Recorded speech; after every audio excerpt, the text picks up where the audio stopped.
So, welcome. We are continuing on this Shavuot evening, our discussion of Kabbalah. And actually, you may know it's traditional to eat dairy products on Shavuot, and there's lots of reasons for it, but one of them has to do with gematria. You remember in gematria, every Hebrew letter has a number. So the gematria for chalav, which means milk, is 40. So chet is 8, lamed is 30, and bet is 2. So it adds up to 40. So that reminds us of the 40 days that Moses was on Mount Sinai. And that is one of about 3 or 4 different reasons, equally obscure, to eat dairy products on Shavuot. So we are Well, I going. thought it was just not just to eat dairy products, but to avoid eating any meat products. No, well, I actually did some research on this. And one of the things I found is a rich diet has both meat and dairy in it. And under Jewish law, you're actually allowed to eat meat right after dairy. If you have dairy first, you have to wait 4 hours or 6 hours, consult your rabbi, Right. before you can eat.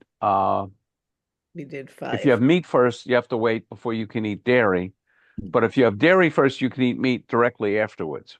And I found some sources that says you're supposed to have both meals because there's 2 tablets of the law, and there's all kinds of fairly obscure things. Um, but what else is new? Oh, But dairy is any kind of the milk. But in Torah it says goat milk. Don't in don't. Torah, it says goat's milk. It says that don't. Yeah, don't cook a baby goat in its own mother's milk. Yes, Yes, that's goat. right. So only goat. Yeah, but that's Torah. But of course, Judaism is the religion of the Talmud.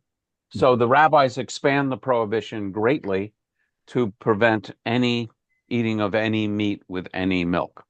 Um, that's what we rabbis do. I mean, in in in um in the Torah, the holiday of Shavuot is simply a week of weeks, 49 days from the second day of Passover until you have Shavuot.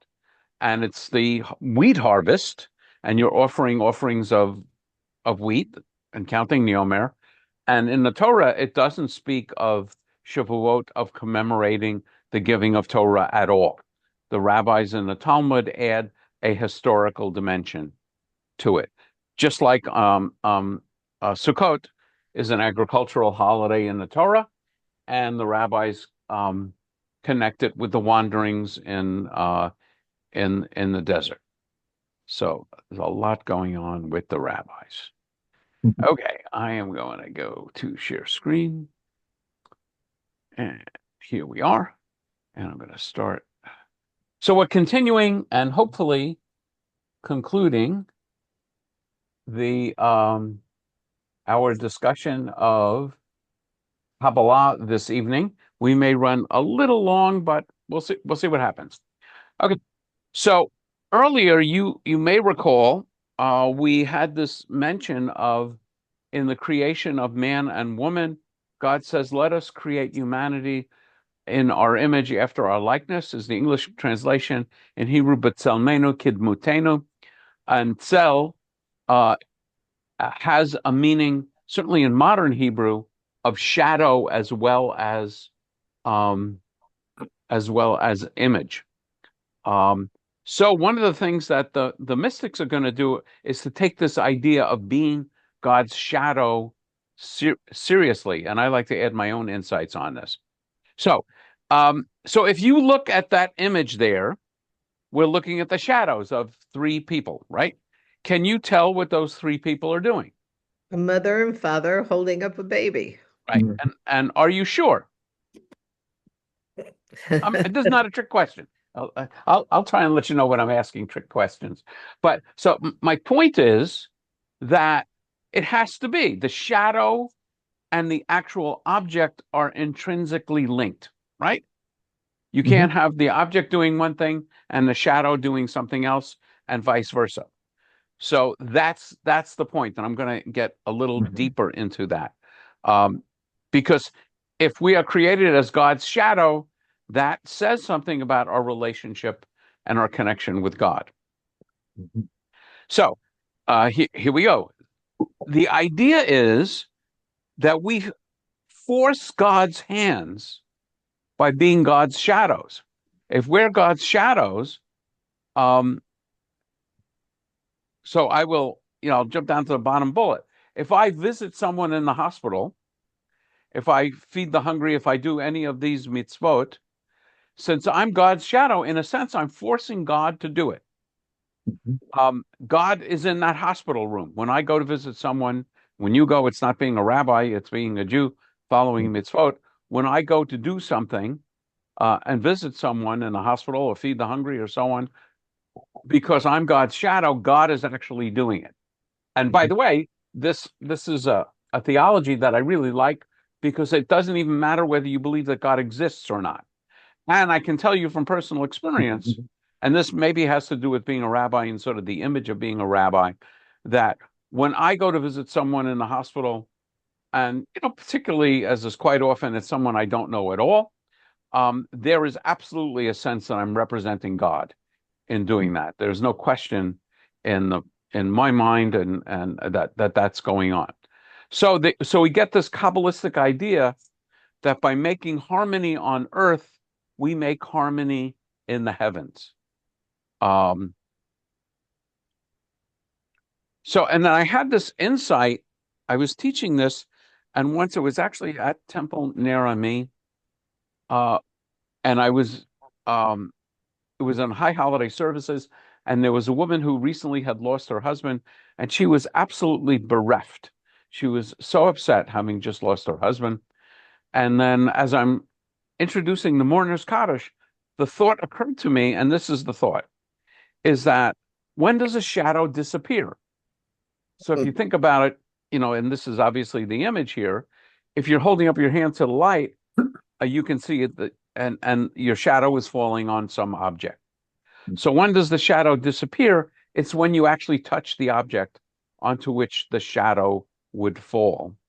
So I like this idea that the shadow disappears when we, God's shadow, are intimately connected with God. And we're no longer shadow, but we're actually very much connected when we touch it last. Okay, just a few random things here, which are going to lead to some of the readings.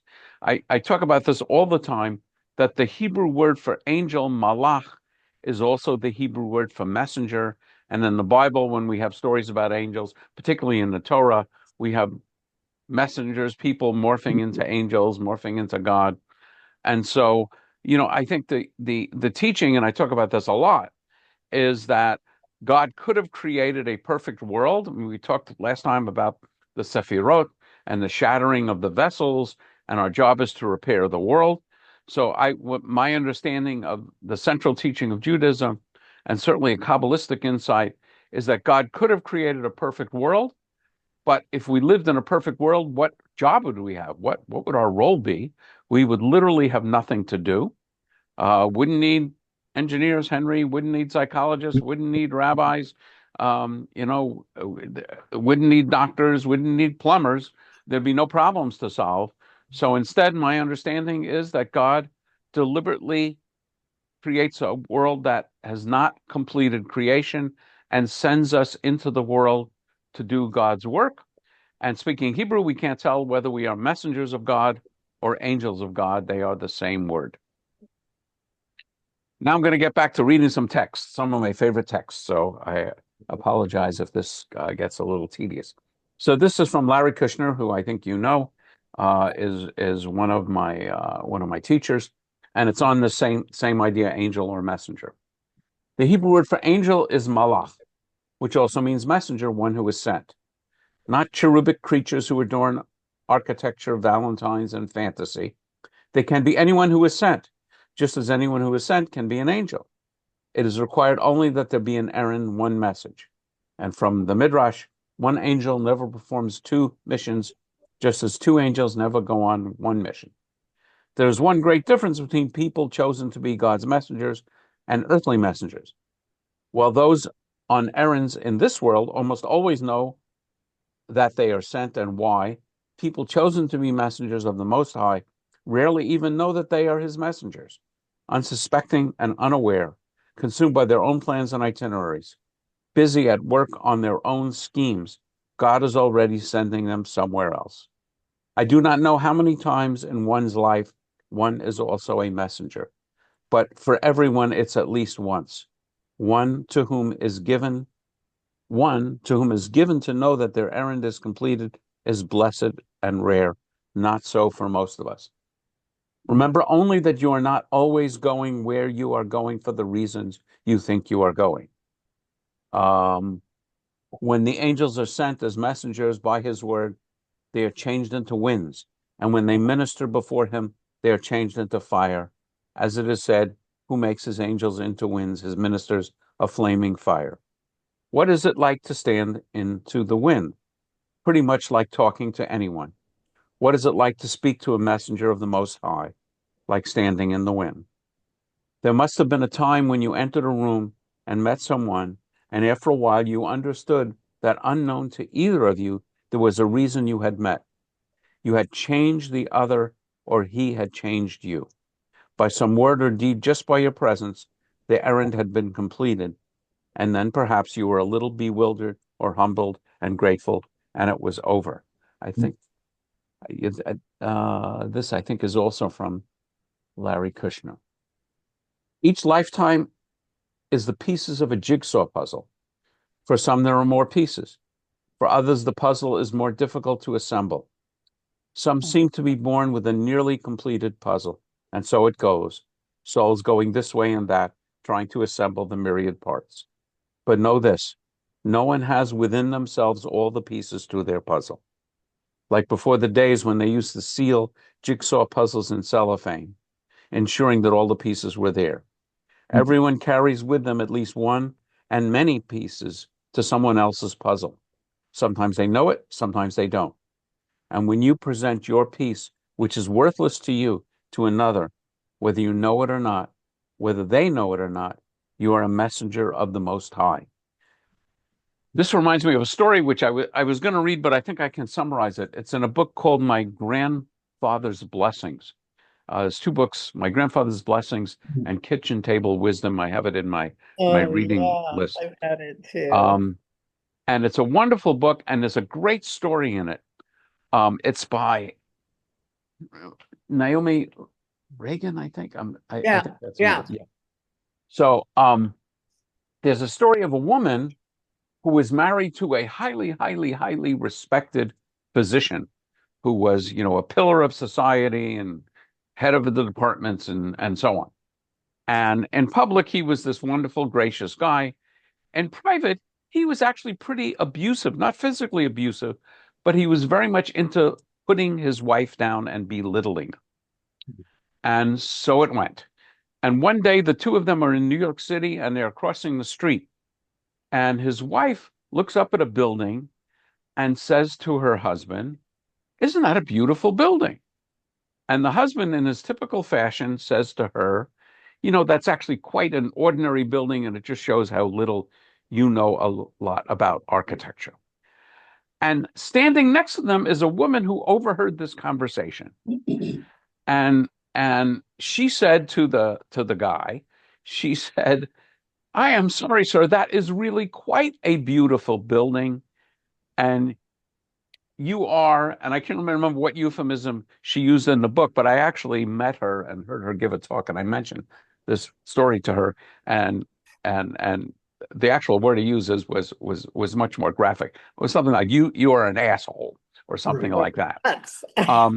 And then this opened the woman's eyes that in fact she had just presumed that she was not the intellectual equal of her husband. And it opened her eyes to the fact that maybe it wasn't her problem at all. Maybe he was just a jerk. And it didn't happen immediately, but she went on to divorce this guy and I'll just say redeem her life and live a much happier life. And of course, Naomi Reagan heard this story And her book is just a collection of stories like this. It's a wonderful book. Um, but the interesting thing, exactly along the lines of what Larry Kushner is writing about here, is that it is certain that this woman had no idea that what she said or did was absolutely life-changing. And she put that puzzle piece, or was an angel with this mission. She didn't know it. Nobody knew it, but there it was. I love that story. Mm. Okay, so more on this theme. This is actually from Krishna's book of The Way into Jewish Mysticism. No two human beings are alike. It's possible for a person to be created and live an entire lifetime just for the sake of uttering one word or making a single gesture that he performs for the Holy One. And even if he makes a mess of everything else, who knows how he is meant to return to his divine place. Nevertheless, it was necessary for him to be created for that very gesture that the world needs, and it could be accomplished only through him and him alone. From the creation of the world till its end, no two people have ever been the same or ever will be. And there's this idea, I think I have it maybe in the next slide. No, I don't have it there. There's this idea, I have a slide which illustrates this, of this concept, again, of a jigsaw puzzle. And the concept, very mystical, Kabbalistic, is that every time a Jew does a mitzvah, we fit one piece into the jigsaw puzzle. And who knows, if we don't do our job of playing that role, how many thousands of years it will be for someone else to come along to play that same role. Okay, so I mentioned, here's just literally a teaser about sexual imagery in Kabbalah. So you may remember in the Sephirot, there's a male aspect of God and a female aspect of God. And so this now is from, I think, let's see. Yeah, this is from the Zohar. Yes, Zohar. Okay. The sacred bedchamber. On the very day King Solomon completed the building of the temple in Jerusalem, King Solomon builds the first temple in Jerusalem. God and his bride were united. Her face shone with perfect joy. Then there was joy for all above and below. As long as the temple stood, it served as the sacred bedchamber of God the King and his bride, the Shekhinah. Every midnight she would enter through the place of the Holy of Holies, and she and God would celebrate their joyous union. The loving embrace of the king and his queen assured the well-being not only of Israel, but of the whole world. The king would come to the queen and lie in her arms, and all that she asked of him he would fulfill. He placed his left arm under her head, his right arm embraced her, and he let her enjoy his strength. Their pleasure in each other was indescribable. He made his home with her and took his delight between her breasts. They lay in tight embrace, her image impressed on his body like a seal imprinted on the page, as it is written, "Set me as a seal upon your heart," from the Song of Songs. As long as the temple stood, the king would come down from his heavenly abode every midnight, seek out his bride, and enjoy her in their sacred bedchamber. But when the temple was destroyed, the Shekhinah went into exile, and bride and groom were torn apart. This is, I'm not going to read his commentary. I'll give you kind of my own commentary on this. There is this idea, the Shekinah in biblical Hebrew represents the presence of God. It's a feminine word. So, of course, the mystics, the Kabbalists are going to take off on it and give and adorn it with sexual imagery. So one of the ideas here is that when the temple is destroyed, it's destroyed by the Babylonians, and certainly the Jewish leadership goes into exile into Babylon. And when the second temple is destroyed, even more exile. And, here we are in California and New Jersey and Denver, and we are in the Hebrew word is galut, or golus in Yiddish. But so they said it's a parable of a king who, because his son, we always have king and son in these parables, because the son sinned, the king sent his son into exile. But because the king so loved the son, that the king also went into exile with his son. So in this case, the Shekhinah is going into exile with with Israel. And Right. so now Who's the here, son? sorry, Who is the son? Is the son is Shekhinah? Israel. The son is Israel. Israel is my firstborn. We see that in biblical text. Yeah, Jerry? Yeah, I have a question historically. I'm very confused about the fact that we get the Babylonians destroying everything, and yet we go off to Babylon. Yeah. So, Why aren't we going somewhere else? well, because they were carried off to Babylon as prisoners. Okay. By the river of Babylon we cried. The Jewish leadership basically was carried off to Babylon, 586 BCE. They were captured prisoners. And what ultimately happened was 50 years later, Persia conquers Babylon, and King Cyrus, who, by the way, I think is the only non-Jew in the Bible who's referred to as Mashiach. He's referred to as God's anointed. Wow. Allows the Jews to return to the Holy Land, and the second temple is built.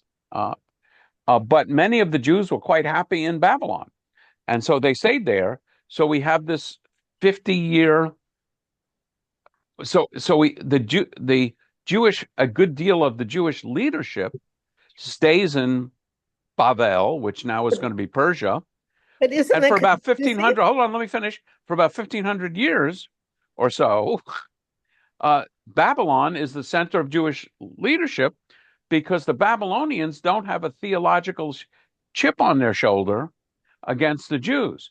Whereas the other, so yeah, I'm actually going to stop sharing. So we can see each other a little more, and I'll get back to this. So this is actually an interesting, and I think an important point. The Jews are split into two groups. The Jews that go back to the Holy Land and stay there, and they have the Hasmoneans, and we have the Second Temple built, and Judah Maccabee and everything else, and they come under Roman dominion, right? And then the Romans become Christian, so the Jews are now being under Christian control and Christian hegemony. Okay, that's in the Holy Land. In Babylon, the Jews are doing fine. Thank you very much. Very happy to be in Babylon. You're in California. Why aren't you in Israel? You're happy to be in California. Um, and um, and they in Babylon, they are not being harassed theologically. So the Jews do quite well in Babylon, which is why the Talmud is the Babylonian Talmud. And ever since, the Jews have been living in diaspora. So there's always been a presence in the Holy Land, but typically a tiny presence of the Jews in the Holy Land. Most Jews have always lived outside the Holy Land. We get this idea of our people crying out in Babylon, though. When they're being taken there, that's what Lamentations is about. Right. I thought it was as well while we were there. It's, by the rivers of Babylon we cried. So that we're being escorted out to Babylon. 50 years later, Cyrus allows the Jews to return and rebuild the temple. But many Jews stay in Babylon. And that's why we have a Babylonian Talmud. And go back to the screen. Okay, so now the temple is destroyed, so the Zohar is going to pick up on this. Since the destruction of the temple, the Shekhinah descends night after night to the place of the temple, enters the Holy of Holies, and sees that her dwelling house and her couch are ruined and soiled. And she wanders up and down and wails and laments and weeps bitterly. She looks at the place of the cherubs and lifts up her voice and says, my couch, my dwelling place, where my husband would come to me and lie in my arms, and all that I asked of him, he would give me. My couch, do you not remember how I came to you in joy and contentment, and how those youths, the cherubim, came forth to meet me and beating their wings in welcome? How has the ark of covenant which stood here come to be forgotten? From here went forth nourishment for all the world, and light and blessing to all. Now I seek my husband in every place, but he is not here. My husband, where have you gone? Do you not remember how you held your left arm beneath my head and your right arm embraced me, and you vowed you would never cease loving me, and now you have forgotten me. There's a lot of this kind of literature which almost looks at the Shekhinah as an abandoned and even an abused wife. And it's it's a very, very interesting and somewhat troubling imagery. And don't forget, the Zohar is written in 13th century Spain, where the Jews are being horribly harassed and they're about to go into exile. And Isaac Luria, the author of Lurianic Kabbalah, was expelled from Spain. So this aspect of our history very much influences Kabbalistic thought. So a few more odds and ends. Judaism as the afterlife. My favorite line: what do Jews believe about the afterlife? I don't know. Go ask them. What does Judaism teach about the afterlife? Many things. First, and most importantly, that there is one. Then there's a whole bunch of different ideas, and they're not necessarily consistent with one another. A mainstay teaching of the rabbis is in physical resurrection, namely our souls come back and rejoin our physical bodies, which are physically resurrected, and presumably head to Jerusalem for a judgment. And I and want this, another body. sorry? I don't want to come back in the same body. So that's a whole discussion. What body do you come back as? That's a whole interesting discussion, which you can find in Kabbalistic thinking. But it is a mainstay teaching. That was the definitive teaching of the Pharisees. And of course, it heavily affects Christianity in this regard. And then the Kabbalistic teaching is in reincarnation, that we die, our souls go to some kind of storehouse in the heavens and are born into a different body. And there's wonderful books on this. I'm going to mention one or two at the end. And there's also a discussion, I talk about this at every funeral, of the possibility of communication between worlds. And I will often mention, and my time doesn't really permit me to get into a lot of discussion, but I have absolutely witnessed communication between worlds. And my wife, who is more of a natural mystic than I, has absolutely witnessed communication between worlds. And there's something going on there. I am a physicist. I am a scientist. I am highly skeptical about things, but there's stuff that's going on. And so all I can say is there's something going on there, and I try and keep an open mind about it. And I have a 3-session class on this, which is on my website. So if you go to classes, and I don't remember exactly how you get there, probably mysticism, or maybe there's a whole heading about the afterlife, but it shouldn't be too hard to find. Okay, I'd like to turn to the question of how one can become more spiritual. Step number 1, I would say, are blessings and prayer. There are traditional blessings of Judaism. I'm not going to take a lot of time to teach about them. Again, if you go to that class, you will see the chart I'm going to give you. But there are 2 different kinds of blessings. Basically, there are thanks for the good stuff blessings. All the blessings have the same opening. Well, I'm going to get to the chart in a second. And then, Baruch atah Adonai Eloheinu melech haolam, going to drink some water. Shahakol nihiyeh bidvaro. Bread hamotzi lechem min haaretz, wine barei pri hagafen, and so on. Those are thanks for the good stuff blessings, including one of my favorites, going to the bathroom.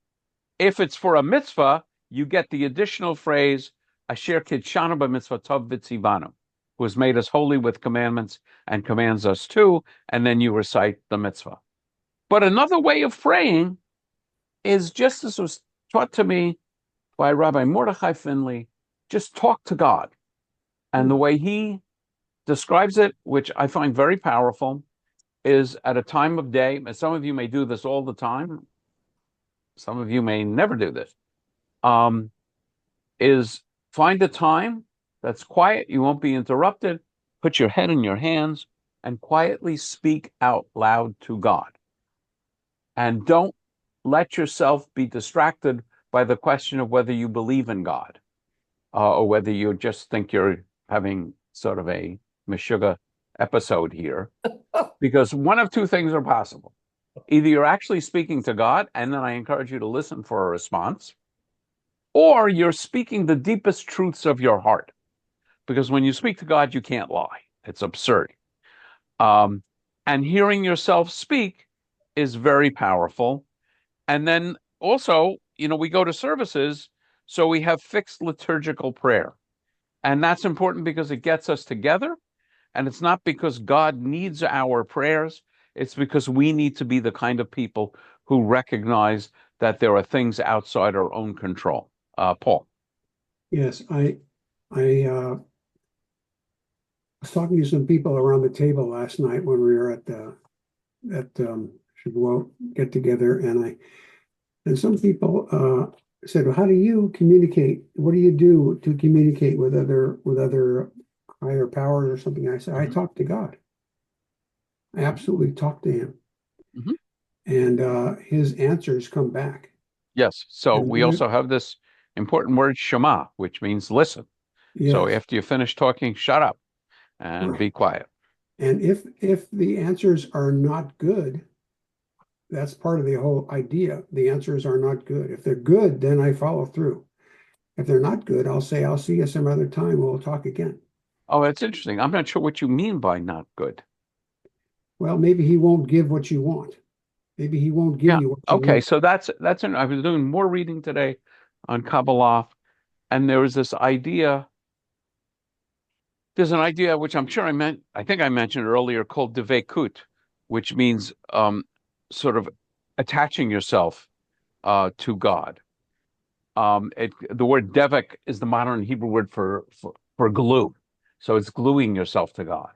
And the mystics talk about talking to God to find out what direction you should be heading in.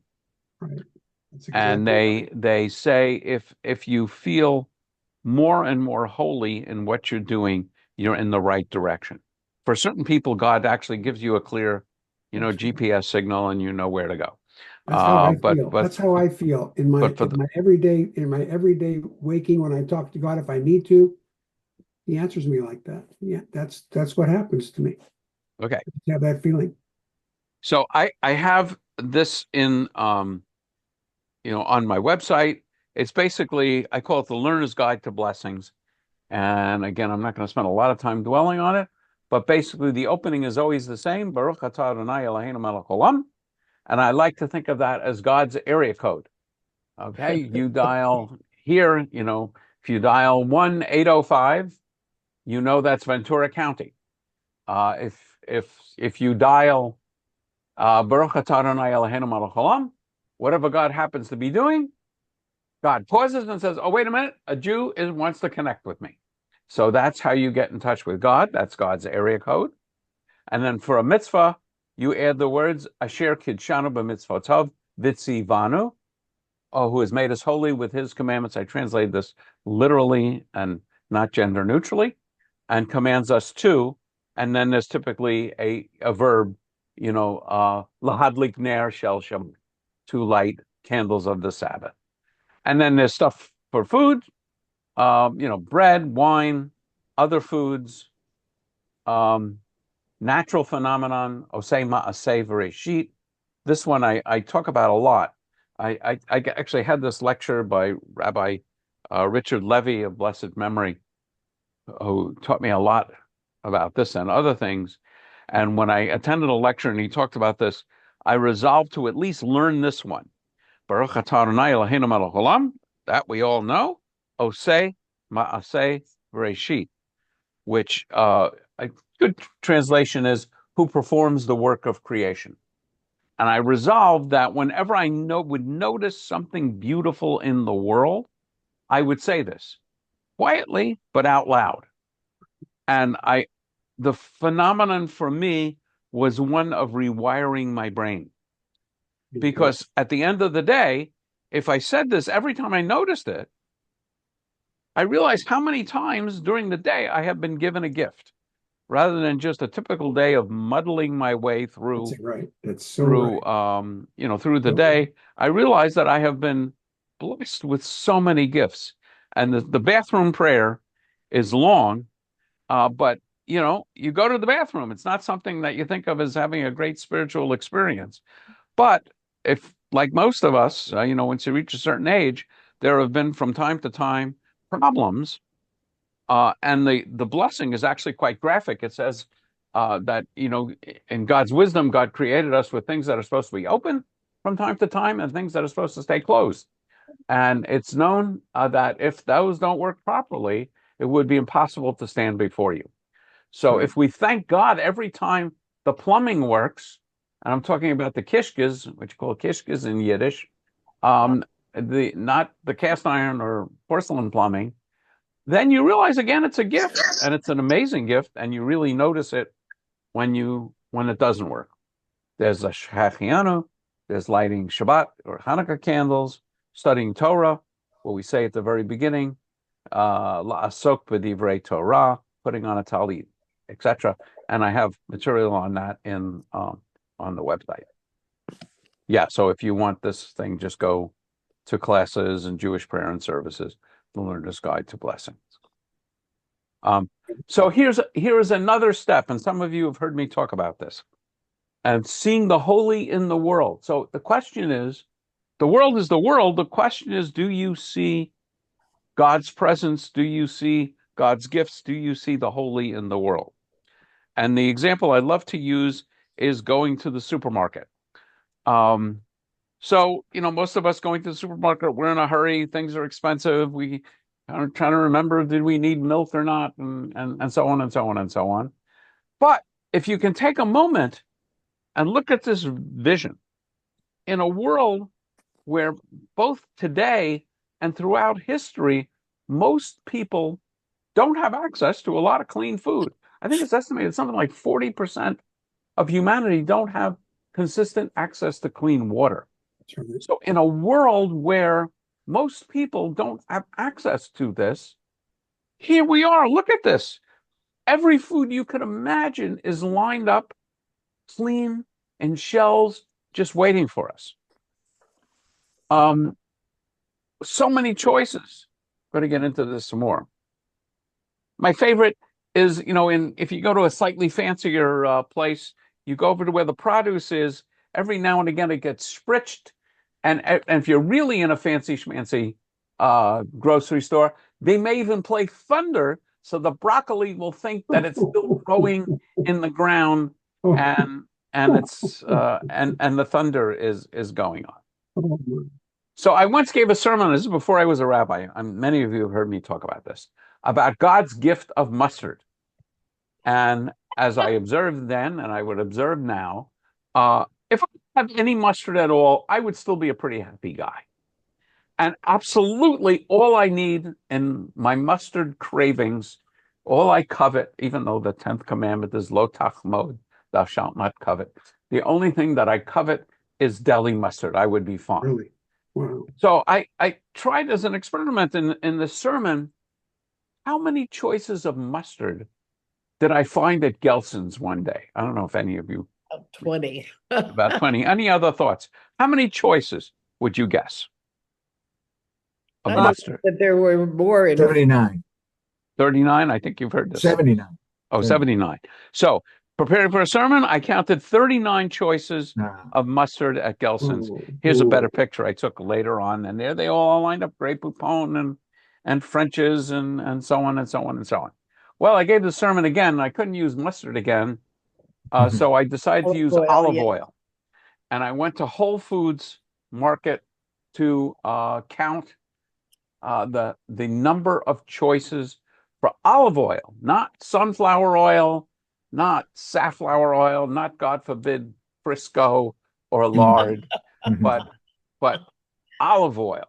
So at Whole Foods Market on this day, I counted 92 choices of olive oil. And I still am always slightly perplexed by things like virgin olive oil and extra virgin olive oil. And I couldn't find, not one among the 92 choices was a little slutty olive oil, only the virgins and the extra virgins and other kinds of oil. So, I mean, so the idea here, in case you're missing it, is that God not only feeds me and I have enough to eat, and in fact, it's pretty clear I have more than enough to eat, but I have mustard and I have olive oil. And there's this concept that God so loves me that I have 39 choices of mustard and 92 choices of olive oil. So, and of course, the upshot is, Jewishly speaking, that gifts require acknowledgement. So that it's not that I'm just a lucky SOB and look at all the olive oil I can buy, but that it's my obligation to share my gifts with others so that people at least have enough to eat. And then the other story, and this is a midrash, there's a rabbinic story of Ruvain and Shimon, and they're crossing the sea of reeds, Yam Suf. Moses, God through Moses parts the sea. The Israelites walk through the sea, and then it crashes on the Egyptians. But there's a midrash of these two guys, and they never look up. They're just looking down, and they're fetching and complaining. It's muddy, and I lost my sandal back there, and nothing good ever happens to us. We're schlepping out in the desert. Where is this God that Moses keeps talking about? We go from hot burning sands, now it's cold and muddy, and nothing good ever happens to us. You have to notice the miracles. And so that's really the underlying theme of the blessing system. The blessing system is designed to get you to stop and notice the gifts. But you have to notice them. I remember one of my teachers said it's kind of like, you remember Blockbuster of blessed memory. You go into a video store and you're supposed to see movies, right? I mean, you're going to rent movies. But where are the movies? All I see are these little boxes. I don't see any movies. So where are the miracles? If you're defining miracles as things that contradict the laws of physics, I'm with you. They're hard to find. But if you think about the gifts that we have in our lives that are miraculous, they're not so hard to find. So step number 2 is seeing the holy in the world. So just exactly what I've just been talking about. Notice the miracles in your life. Notice that you've been blessed. The thank you card for these gifts is to share your blessings with God's children. And as Rabbi Richard Levy taught, a gift without acknowledgement is in some sense a theft. So I often say these gifts come with strings attached. The strings are the strings of your tzitzit. They're a reminder about the commandments. They're not just pennies from heaven. They're pennies from heaven, but they come with a tzedakah tax. Another thing that's gratitude. And gratitude is great, but it has to be followed by action. Right. And I sometimes will talk about the difference between sort of pure spirituality and religious spirituality. And the example I think of is you would take a walk in the woods and it's a beautiful day and you notice, the birds and the trees and the flowers and the butterflies, and you feel at one with God and with heaven, and you have this fantastic spiritual experience. The critical question is, then what? The reason I don't trust pure spirituality, and I do trust religious spirituality, is religious spirituality comes with strings attached. You've had this gift, this blessing, now you have to give back. And I think, in my own opinion, Christianity does a better job than Judaism on this, even though it's not necessarily part of their theology. But in terms of building hospitals and charities and helping people and missions overseas and helping the poor, I think Christianity does a wonderful job. And so the next step this is sort of my own journey in becoming more spiritual, is taking on New Year's resolutions. And of course, by New Year's resolutions, I'm thinking now of Rosh Hashanah, not January 1st. And to take on one new spiritual practice each year. And it might be prayer, it might be dietary, it might be doing mitzvot, And something I learned as a management consultant, and I believe it works very well in the world of religion, is don't let the good be the enemy. Don't let the best or the perfect be the enemy of the good. And I've met, serious Jews who are exploring this, and they say, look, I can't be completely kosher, so why bother? And my comment is, you don't have to go, you should pardon the expression, whole hog kosher. You can eliminate the hogs. You can eliminate pork one year. You can eliminate shellfish one year. You can, um, um, and not necessarily worry about whether the chicken you're having is Empire chicken and kosher in a slaughter way, but take it on a little at a time. The next level is seeing yourself as God's hands, moving your prayer from give me to teach me or help me to use me. And you remember I talked about this idea of mystic versus magic. Magical thinking is if I do all these good things, God will do my will. Mystic thinking is if I do follow all these elements in Judaism, I can discipline myself to do God's will. Paul. Yes, I just want to tell a little story. When I first joined Chabad, about 2 years or 3 years into it, I found myself driving with God in a Jeep, and he would tell me all the things he's seeing, and he would tell me some things about the bushes and the trees and everything. Then I transferred to something else. I had a statue of a blue heron in my backyard. I had a pond in my backyard, and I put a blue heron there.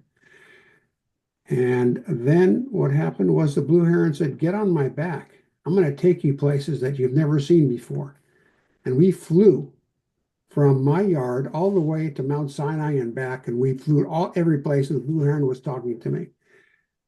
That's what happens to me. I mean, I get so engrossed in this kind of stuff that I understand exactly what you're saying. Exactly what you're saying. I acknowledge that Judy asked the question and Henry responded, why doesn't God give all the stuff to people? And the answer is God does through us.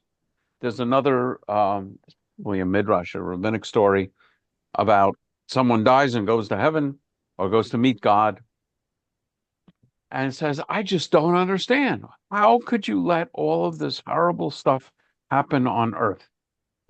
Hunger and poverty and war and hatred. He says to God, he says, why didn't you send someone to solve these problems? Why didn't you do it? And God responds saying, I did send someone. And he said, really? Who? He said, I sent you. Yeah.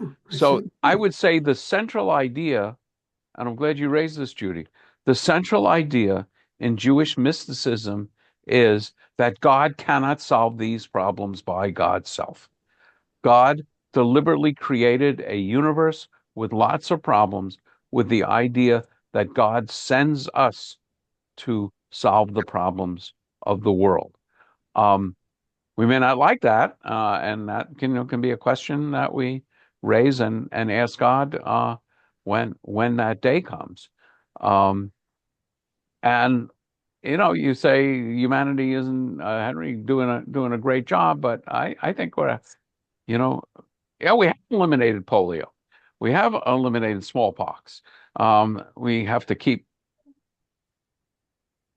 science in mind, but I'm an eternal optimist, so I actually believe we are doing a very good job, but we're not done. In Jewish understanding and mystical understanding, when we're done, the Messiah will come, and the mystics say the Messiah will solve the problems of the world, and the rationalists will say the Messiah will come to say Mazel Tov when we have solved the problems of the world. Jerry. I've always liked the expression or the saying in our Chumash, in our prayer books, that we need to pray as if everything depended on God, but act as if everything depended on us. And you know who first said that? I forgot. St. Augustine. It's Christian. Of course it is. One of the church fathers. I love it. It's one of my favorite comments. Yeah. It really is beautiful. I knew Yep. it was somebody. And then Yeah. in the old blue prayer book, they had a second phrase which I loved, and they left it out of our current prayer book. That says, "Those who rise from prayer, better people, their prayer has been answered." Mm. And Larry Kushner made the comment along the same lines. He said, if there's a Friday night service and lots of folks are gathered and we're all singing and we're holding arms and we're eating wonderful challah and rugelach and all this other stuff, if people leave the Friday night service and everyone is feeling spiritually fulfilled and at peace and okay, the rabbi hasn't done his or her job. We're Mm. supposed to be feeling, wow, this is great. I can't wait to Saturday night so I can work on job one 24/6, making the world a better place. That's exactly right. So the other part of this is we are God's shadow. So bring God with us wherever you are. One of my favorite midrashes is from Isaiah, as midrash on Isaiah, where in Isaiah, the prophet quotes God as saying, "You are my witnesses and I am God." And then the rabbis of the midrash say that this means that God can only be God if we are God's witnesses. Namely, that if we don't act to represent God in the world, then God might as well not be God. And they add some words like, if we can even be so bold to say such a thing, that these days God doesn't split the sea and do these miracles. God sends us into the world. The rabbis, by the way, were very uncomfortable with miracle. Um, they were much more comfortable with the idea that it's our job to make the world a better place. So they developed a theology that the miracles of splitting the sea and Balaam's talking ass and all these other miracles in the Torah were baked into creation. I think on the sixth day, and that we shouldn't rely on miracles. Hello, Erwin. Hello, Rabbi. So we are just about done, Erwin. Congratulations. So just some thoughts about suggested readings. This is a wonderful book. I'm going to show you a long list, which is on my website, of suggested readings. You know that I adore Rabbi Larry Kushner. Yes. He wrote a fascinating book. I should do this. I actually don't know how to do a book discussion group, but if there's one book discussion group we should do, it's this one. It's called, the book is a very small book. I'm going to grab it and show it to you. Actually, you can't see, so. Kabbalah. Okay. So this is Kushner's take on Kabbalah. Can't find it. We can probably all read it. Well, that's Well, easy. I'm Mike, not sure. I probably loaned it to somebody. Very short book called Kabbalah, a Love Story. And it's a story that takes place in two different times, one in New York City in modern times and one in ancient Spain. And it has to do with the writing of the Zohar. And it teaches Kabbalah in the background. And you hardly notice it, but it's very, very good. But I have to tell you, it took me 6 times reading through it before I deeply got it. But once I got it, the next time I saw Larry Kushner, I kissed him on his head. This one, I have a couple of quotes from it. It's a compendium called the Jewish Light Spirituality Handbook, edited by Stuart Matlins. This one I've mentioned a lot. Daniel Matt is the preeminent scholar of Zohar, and he wrote a book called The Essential Kabbalah. I don't know, and he's also written several book selections from the Zohar. Here's a very short introduction. This is a very small book by Joseph Dan, and a Kabbalistic and Jewish mysticism reader. And then I mentioned another book. But if you're really interested, go to my website. I have a long list. I know you can't read it on the screen, but on the website, a long list of annotated suggested readings. Great. Okay. Oh, so Bottom line from Rabbi Larry Kushner, which he calls the last word. My mother, who turned 80 more than a few years ago, tells me that as you get older, it only gets worse. No matter what you say, God always has the last word. That strikes me as wise, especially from a woman who has refined to high art the skill of getting in the last word. But it does make me wonder, what exactly is the last word? If you and God have been adversaries, then the last word might be triumphant. I'm God, you're not. Or even worse, I'm God, you're dead. Ooh. If you've been friends and developed a good working relationship, the last word might be thanks for all your help. But if after all these years you've come to understand God as the infinite one of whom you are a finite dimension, a unique but fleeting expression, then it would be, I'm God, so are you. Or maybe just, what took you so long? Mm. But of course, with all distinctions gone, the idea of a conversation is itself only a confusing metaphor. What can a wave say to the ocean? What can the ocean say to a wave? Before we begin our journey, we are at one with all creation. Once life begins, we find ourselves discrete, individuated, autonomous. And after the journey ends, God gets the last word. Welcome. With some luck, we get glimmers of that great unity even during our lifetime. We realize that our life and everything else has all been a part of the divine organism all along, that things are turning out just the way God intends. This is not to say that God is running the world like some overextended, occasionally underperforming puppeteer, depriving us of our freedom or moral responsibility. God is simply all of it. And when we become aware of this, as we do during moments of great meaning or insight, it's as if God were the one who unites and therefore runs everything. Questions of free will and determinism become meaningless. Everything exists within and derives its reality from God, including us. We are dimensions of the divine psyche, seeking to become fully self-aware.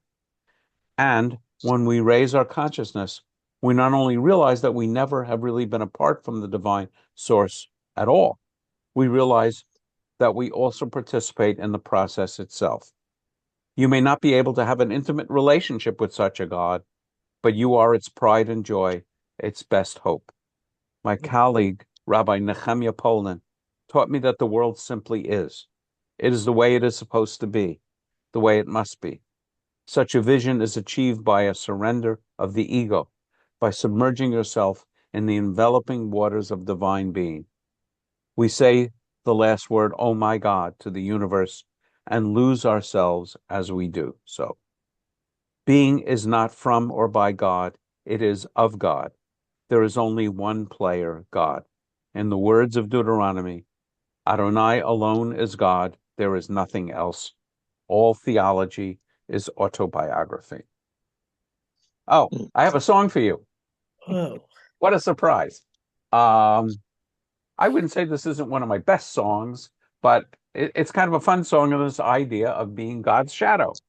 And you can guess the melody. We are God's shadow, strolling down the avenue. Yes, we are God's shadow, knowing that we've got a lot to do.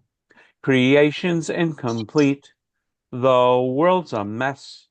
Pray with your feet and give mitzvot your best. Yes, we are God's shadow. Our work is called Tikkun Olam. Yes, we are God's shadow. When we're helping people thrive, we are God's shadow. God needs us to keep God's work alive. So if you want to see God in this place, just look around at each and every face, 'cause we are God's shadow, and God is here in you and me. Ba-dum-bum. Very nice. Very And nice. that is it. We did it, and we're not even running that late. That's nice. So only 6 sessions. So I started off, I've taught this as 1 session. I have on my website 3 sessions. If I can remember how to put things on my website, I will post these and the slides as well. I think the slides, I have like 100 and something slides. A lot. Do you remember who it was, Timothy Leary or Alan Sherman, about having Shavuot Shavuos in St. Louis? That sounds more like Adam Sandler, but I don't know. It's definitely not Timothy Leary. It may have. Yeah, I don't know. I don't Yes. know either. Yes. Yeah. Okay. Yep. Yep. Yep. All right. Well, when are you leaving? Sonia and I are leaving Saturday morning. Wonderful. Have a wonderful time. Thank you. Thank Yes, you. a wonderful time. So, any other comments, thoughts on Kabbalah? No, great session. Thank you. Thank you. I hope you enjoyed it. I will stop recording. So if people want to say things they don't want to have recorded, you can do that now.